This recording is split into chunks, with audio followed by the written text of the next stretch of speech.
Assalamualaikum warahmatullahi wabarakatuh. Kami dari kelompok 1 akan menjelaskan materi terkait statement of cash flow. Nah, yang pertama yaitu terkait dari penjelasan laporan arus kas. Laporan arus kas adalah salah satu laporan keuangan penting yang digunakan untuk melihat pergerakan kas suatu perusahaan selama periode tertentu, misalnya 1 bulan, 1 kuartal, atau 1 tahun. Nah, laporan ini menunjukkan kas yang masuk atau penerimaan kas, contohnya hasil penjualan, penerimaan pinjaman, atau penjualan aset.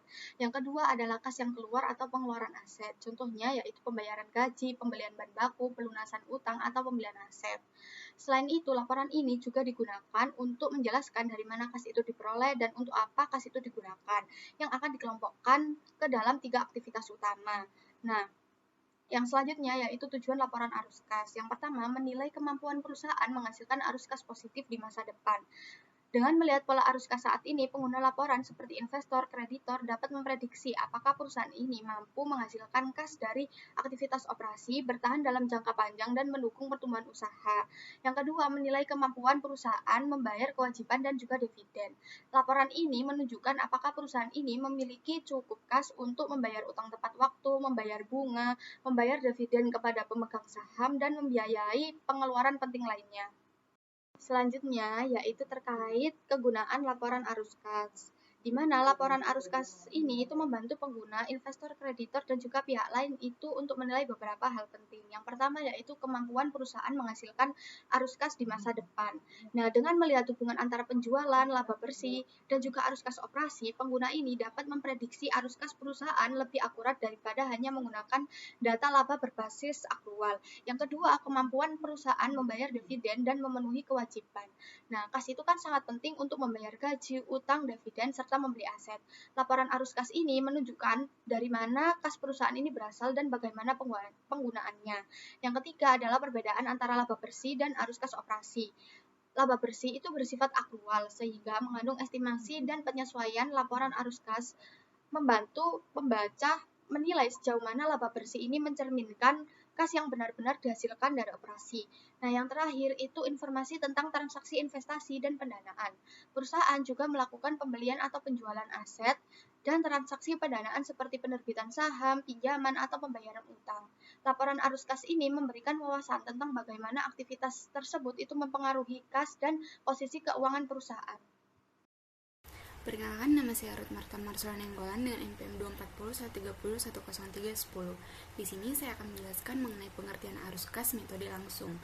Jadi, arus kas metode langsung atau direct method ini adalah cara penyajian laporan arus kas di mana penerimaan kas dan pengeluaran kas itu ditampilkan secara rinci berdasarkan aktivitas operasionalnya. Dengan metode ini tuh, perusahaan langsung mencatat semua transaksi kas yang terjadi selama periode. Misalnya penerimaan kas dari pelanggan, pembayaran kas kepada pemasok, pembayaran biaya operasional seperti gaji, sewa, listrik, dan lain-lainnya, kemudian pembayaran bunga dan pajak. Jadi metode langsung ini menunjukkan arus kas masuk dan keluar secara jelas per kategori, sehingga lebih mudah untuk dipahami dan juga dianalisis. Nah, selanjutnya itu ada karakteristik metode langsung atau direct method. Jadi yang pertama itu menyajikan arus kas secara rinci, cash in dan cash out. Nah, setiap jenis penerimaan kas dan pengeluaran kas itu ditampilkan secara langsung. Misalnya, penerimaan kas dari pelanggan, pembayaran kas kepada pemasok, pembayaran gaji, sewa, pajak, dan operasi lainnya. Yang kedua itu menggunakan data transaksi kas aktual. Metode ini tuh berdasarkan catatan kas sebenarnya selama periode, bukan hasil dari perhitungan atau penyesuaian. Yang ketiga itu memisahkan kas masuk dan kas keluar kegiatan operasional. Arus kas dari aktivitas operasi disajikan per kategori sehingga membuatnya itu untuk mudah dipahami dan juga dianalisis. Yang keempat itu memberikan informasi yang lebih transparan dan informatif. Jadi pengguna laporan dapat melihat dengan jelas sumber dan juga penggunaan kas perusahaan tersebut. Lalu yang kelima itu disarankan oleh standar akuntansi seperti PSAK atau IAS atau IFRS agar metode langsung ini lebih informatif meskipun metode ini tidak langsung lebih sering digunakan. Sebelumnya, perkenalkan nama saya Zafira Zara Mufidatul Ilma dengan NPM 24013010314. Pada kesempatan kali ini saya akan menjelaskan komponen utama arus kas metode langsung. Nah, di sini ada tiga komponen utama. Yang pertama ada arus kas dari aktivitas operasional, aktivitas investasi, dan aktivitas pendanaan. Nah, untuk yang aktivitas operasional ini itu merupakan penerimaan dan pengeluaran kas yang terkait langsung dengan kegiatan utama perusahaan. Itu seperti penerimaan kas dari pelanggan, pembayaran kas kepada pemasok, pembayaran kas kepada karyawan, dan lain-lain. Jadi, metode langsung ini itu setiap jenis arus kas operasionalnya itu ditampilkan secara rinci. Lalu ada arus kas dari aktivitas investasi, di mana ini arus kas yang terkait pembelian atau penjualan aset jangka panjang. Nah, itu seperti pembelian aset tetap seperti mesin, gedung, terus ada penjualan aset tetap, lalu investasi dalam instrumen keuangan jangka panjang, penerimaan bunga atau dividen, itu tergantung kebijakan klasifikasi. Lalu ada aktivitas pendanaan. Di sini tuh arus kas terkait transaksi dengan pemilik atau kreditur jangka panjang. Nah, di sini itu seperti penerimaan pinjaman, utang jangka panjang, pelunasan pinjaman, penerimaan modal atau saham, dan pembayaran dividen kepada pemegang saham.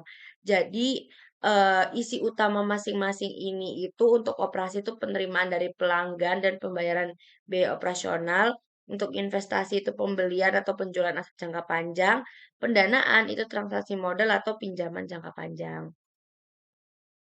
Selanjutnya saya akan menjelaskan, ini contoh perhitungan arus kas operasi, metode langsung, di mana ini contoh yang sederhana, yang di mana di situ, uang yang masuk atau penerimaan dari pelanggan itu sebesar 10 juta. Ini uang hasil penjualan produk atau jasa. Lalu itu uang yang keluar atau pengeluaran yang dipakai untuk bayar pemasok atau beli barang dagang itu sebesar 5 juta. Lalu bayar gaji karyawan 2 juta. Lalu ada bayar bunga dan pajak itu 500.000. Nah, pada gambar tersebut pembelian aset tetapnya sebesar 1 juta. Nah, total uang keluar operasi ini itu kalau ditotal jadinya 8.500.000. Nah, maka perhitungan arus kas operasi ini itu 10 juta di mana uang masuk dikurangi dengan 8.500.000 di mana itu uang keluar. Jadi 1.500.000. Jadi perusahaan menerima 10 juta lalu mengeluarkan 8.500.000 untuk biaya operasional. Jadi sisa yang diperoleh dari operasi ini sebesar 1.500.000. Sebenarnya pembelian aset tetap yang 1 juta itu tuh biasanya tuh bukan operasi, tetapi investasi. Namun karena di tabel itu masuk dalam kategori operasional, jadi dalam contoh di tabel ini akan tetap dihitung. Jadi kalau tidak dihitung sebagai operasional, arus kas operasi itu akan menjadi 10 juta dikurangi 7.500.000 sama dengan 2.500.000. Ada arus kas metode tidak langsung. Arus kas metode tidak langsung adalah cara penyusunan laporan arus kas yang bagian aktivitas operasi dimulai dari laba bersih, kemudian disesuaikan dengan transaksi non-kas, perubahan akun-akun aset dan liabilitas lancar, item yang bukan bagian dari aktivitas operasi. Tujuan metode tidak langsung adalah untuk menjelaskan bagaimana laba bersih diubah menjadi arus kas operasi melalui berbagai penyesuaian non-kas dan perubahan akun lancar. Metode ini membantu menunjukkan hubungan antara laba dan kas sebenarnya, sehingga memudahkan analisis kesehatan operasional perusahaan. Selain itu, penyusunan laporan menjadi lebih praktis karena menggunakan data yang sudah tersedia dalam laporan laba rugi dan neraca. Ada alasan penggunaan metode tidak langsung. Metode tidak langsung itu banyak digunakan karena dianggap lebih praktis dan informatif dalam menjelaskan hubungan antara laba bersih dan arus kas operasi. Selain itu, metode ini memanfaatkan data yang sudah tersedia sehingga lebih efisien untuk diterapkan di perusahaan. Ada beberapa alasan utama, yaitu yang pertama, menunjukkan rekonsiliasi antara laba bersih dan kas operasi yang jelas. Yang kedua ada mudah disusun karena hanya memerlukan laporan laba rugi dari perubahan neraca. Yang ketiga ada mengungkapkan pengaruh transaksi non-kas seperti penyusutan, amortisasi, dan provisi. Yang keempat ada membantu menilai kualitas laba, apakah laba benar-benar mencerminkan arus kas. Dan yang terakhir, sering digunakan secara luas sehingga memudahkan perbandingan antara perusahaan dan antar periode. Selanjutnya masuk ke komponen penyesuaian metode tidak langsung. Yang pertama A, penyesuaian post non-kas. Jadi komponen penyesuaian ini tuh bertujuan untuk menghilangkan dampak dari beban atau pendapatan non-kas yang sudah termasuk di perhitungan laba bersih, tapi ini enggak mempengaruhi arus kas yang aktual perusahaan. Nah, pos yang paling umum tuh kayak beban penyusutan atau depresiasi dan beban amortisasi. Nah, beban ini dicatat untuk melokasikan biaya jangka panjang seperti peralatan atau hak paten selama masa manfaatnya yang mengakibatkan penurunan laba. Tapi karena tidak ada pengeluaran kas yang terjadi saat pencatatan beban penyusutan ini, di rekonsiliasi arus kas jumlah beban itu harus ditambah kembali ke laba bersih. Nah, selain itu, kerugian penjualan aset tetap juga ditambahkan kembali karena kerugian ini adalah kerugian akuntansi, bukan pengeluaran kas. Sedangkan laba penjualan aset tetap itu dikurangkan karena laba tersebut adalah laba akuntansi. Tujuan dari penyesuaian ini kayak untuk mengisolasi arus kas operasional murni sebelum mempertimbangkan transaksi investasi atau pendanaan terkait aset. Untuk yang B, ini penyesuaian perubahan modal kerja. Jadi komponen ini digunakan untuk menyesuaikan perbedaan waktu antara pengakuan pendapatan dan beban yang berbasis akrual, serta ini bisa menerima atau membayar kas yang sebenarnya. Ini fokus di perubahan saldo aset lancar atas line kas dan liabilitas lancar dari neraca periode sebelumnya ke periode saat ini. Yang pertama, piutang usaha atau aset. Kalau net change naik, maka penyesuaian arus kas dikurangi dan hubungan kasnya berarti penjualan diakui tapi kas belum diterima. Kalau net turun, change-nya penyesuaian arus kas ditambah dan hubungan kasnya berarti terjadi penerimaan kas dari piutang lama. Kalau yang kedua, persediaan atau aset. Kalau net change-nya naik, maka penyesuaian diharuskan dikurangi dan hubungan kasnya berarti ada pembelian atau kas keluar yang lebih besar dari beban pokok penjualan. Kalau net change-nya turun, penyesuaian arus kas itu ditambah dan hubungan kasnya berarti kas itu dikeluarkan lebih kecil dari beban pokok penjualan. Terus yang ketiga, utang usaha atau liabilitas. Kalau net change-nya naik, maka penyesuaian arus kas ditambahkan. Lalu hubungan kasnya berarti pembelian diakui tapi kas belum dibayarkan, sedangkan kalau net change-nya turun berarti penyesuaian arus kasnya harus dikurangkan dengan hubungan dikurangkan. Nah, hubungan kasnya berarti terjadi pembayaran kas atas utang lama. Terus yang terakhir ada utang gaji atau pajak di liabilitas. Kalau net change-nya naik, penyesuaian arus kas ditambahkan dan hubungan kasnya beban diakui tapi kas belum dibayar. Sedangkan kalau net change-nya turun, penyesuaian arus kas dikurangkan sehingga hubungan kasnya pembayaran kas lebih besar daripada beban yang diakui. Jadi kalau perubahan aset lancar yang selain kas itu, kalau aset lancar seperti piutang usaha atau persediaan meningkat, ini berarti perusahaan telah mengakui pendapatan atau penjualan dan beban atau pembelian persediaan yang lebih besar daripada kas yang diterima atau dibayarkan, sehingga jumlah kenaikan ini dikurangkan dari laba bersih. Nah, kalau aset lancar menurun, kas yang diterima atau dihemat lebih besar daripada pendapatan atau beban yang diakui, sehingga kayak jumlah penurunan ini ditambahkan ke laba bersih. Lalu perubahan yang liabilitas lancar itu, kalau liabilitas lancar kayak utang usaha atau utang gaji meningkat, ini berarti perusahaan telah mengakui beban atau pembelian atau gaji juga, tapi belum melakukan pembayaran kas, sehingga jumlah kenaikan ini ditambah ke laba bersih. Sebaliknya, kalau liabilitas lancar menurun, berarti perusahaan itu telah menggunakan kas untuk melunasi kewajiban yang diakui dari periode sebelumnya, sehingga jumlah penurunan ini dikurangkan dari laba bersih. Lanjut ke tantangan dan keterbatasan metode tidak langsung. Yang pertama itu tantangan utama yang akurasi model dan galat. Ini dari metode tidak langsung berpusat di akurasi data input dan keandalan metode matematika atau teoritis yang digunakan untuk memproses data ini. Dan metode tidak langsung ini mewajibkan adanya suatu model, rumus atau hukum fisika, misalnya hukum Ohm untuk mengukur resistansi atau persamaan gas ideal untuk menghitung tekanan. Ini yang valid untuk menghubungkan variabel yang kalian ukur dengan variabel yang ingin Anda ketahui. Jika model ini hanya berlaku di kondisi ideal atau kayak misalnya mengabaikan gesekan kebocoran, panas, atau non linearitas material, tapi diterapkan pada kondisi nyata yang kompleks, maka hasilnya akan cacat atau bias secara sistematis. Dengan kata lain, model ini bisa menjadi sumber galat sistematis terbesar. Lalu untuk perambatan galat, akumulasi ketidakpastian ini kelemahan inheren dari metode tidak langsung ketika suatu besaran, misalnya volume, dihitung dari dua atau lebih besaran yang diukur secara terpisah, panjang, lebar, dan tinggi, dan ketidakpastian atau galat setiap pengukuran input delta P, delta L, dan delta T akan terakumulasi dan merambat melalui perhitungan.